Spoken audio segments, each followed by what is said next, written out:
Cincinnati and UConn rekindling a storied rivalry, but Danny Hurley, he's got this Husky program moving in the right direction, but the Bearcats tonight, they're lurking.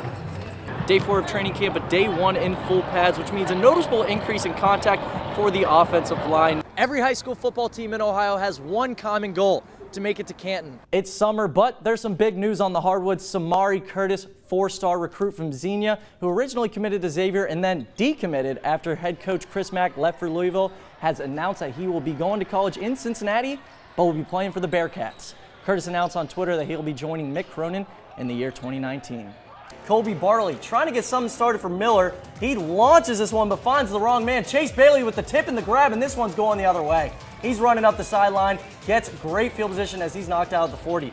Trey McNichol, now just wait for this. Check out that stiff arm. He says, get off me, and he's free up the sideline, makes it 14-0. Get that man some water.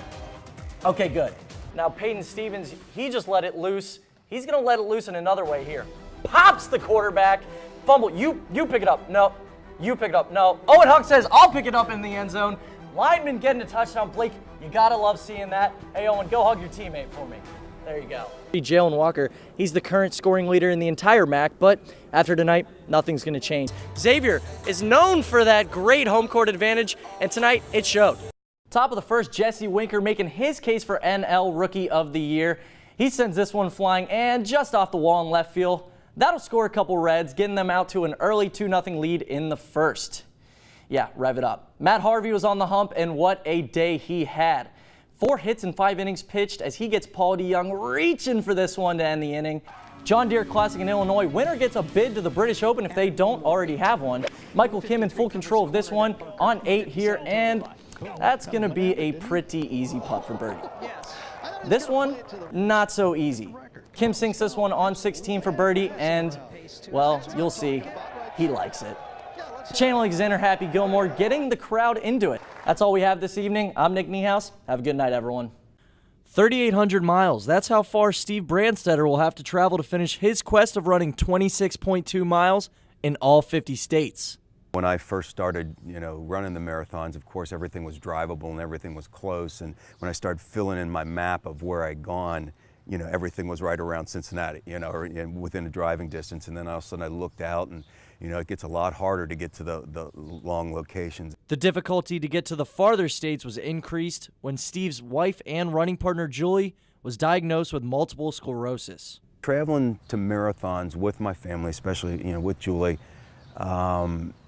it just did something that just the marathon can't do by itself. And it became a way of life and a way that we could enjoy and do things that other people weren't doing despite those challenges. So it was incredible.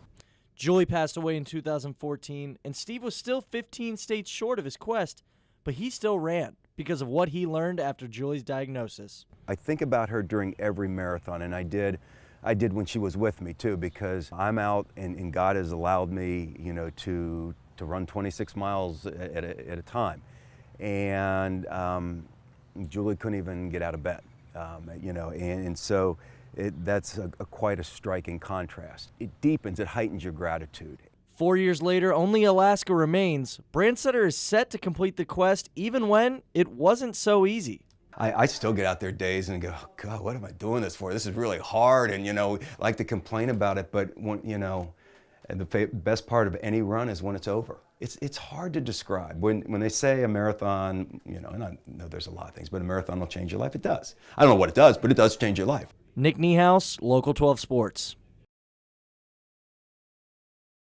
28 yards and an extra point away from taking the lead. To the end zone it goes! Credit Pike with a great throw, but he saw it right from the start. Tony Pike, the man who led Cincinnati to 2 straight BCS Bowls, is now leading young quarterbacks. More specifically, St. Xavier product and future Wisconsin Badger Chase Wolf. Reverse, foot in the ground, deliver, good. I started quarterback training years ago to be able to give back and help these kids. Meeting Chase 3 years ago and really sitting down with him and his dad and saying, look, here's the path we want to go on. We got to have you ready mentally, physically, and really that's what it's been. 3 years, including the seasons that Wolf was the backup quarterback for X. Ultimately, it's a quarterback that that has to have that want to and that desire to say, look, I don't care who's in front of me, I don't care what the mountain is that I got to climb, I'm going to go do it. And no doubt that's what Chase did. Tony's been there and done that before. He's a legend at UC and he knows how to succeed in the college game, and I need to step on campus ready to play. Quick explosions. Last one. There's a lot that goes into being a good quarterback.